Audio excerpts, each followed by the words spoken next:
Hi guys, তোমরা কেমন আছো? আমি তো ভীষণ ভালো আছি। এটা টোটালি হলো হোলির প্রিপারেশান। চিকেন আনা হয়েছিল, তো চিকেন আনা হয়েছিল বলতে বুঝতেই পারছো। চিকেন এনে তো ওটা একটা রান্না করো, তো আমার মনে হলো একটু ব্লগ বানিয়ে দিই। তা অনেক কিছু সেদিনে হয়েছিল, বাট শুধু চিকেনই ব্লগ করার টাইম ছিল, যেটা আর বাদ বাকি টাইমটা ছিল না।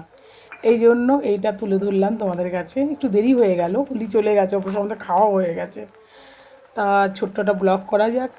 জানোই তো কীভাবে করে, প্রত্যেকে যেভাবে করে সেভাবে করি। প্রথম তো তেল দিয়ে, তেলটা একটু আমি কমই দিই, কেননা একটুখানি তেলটা কম দিই একটা কারণেই, কেননা চিকেন থেকে নিজস্ব একটা তেল এমনি একটু চর্বি থাকে, একটু বেরোয়।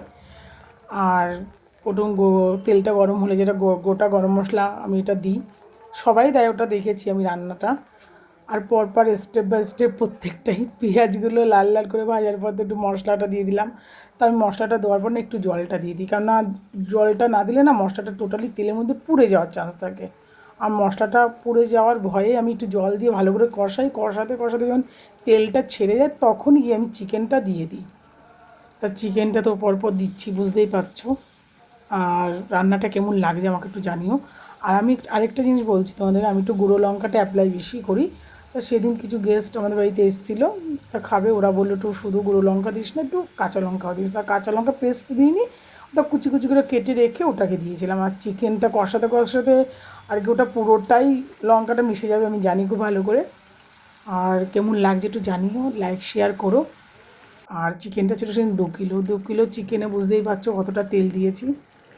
অল্প তেল দিয়ে চিকেনটা খেতে খুব ভালো লাগে, বেশি তেল হলে না খাওয়াটা ঠিক মনে হয় না যে খুব বেশি ভালো লাগে, কেননা অল্প খাওয়া যায়, তখন বেশি আর খাওয়া যায় না। চিকেনটা যখন খাবো একটু বেশি করেই খাবো।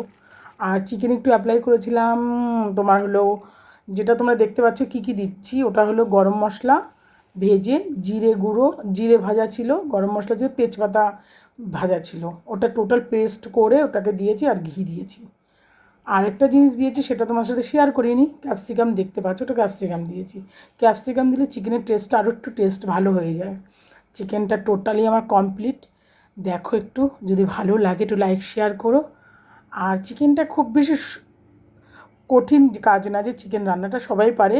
আর আমার রান্নাটা আমি এইভাবে করি, তোমরা কেমন করে আমাকে একটু জানিও। আর চলো, ভালো লাগলে লাইক শেয়ার করো। চলো, টাটা।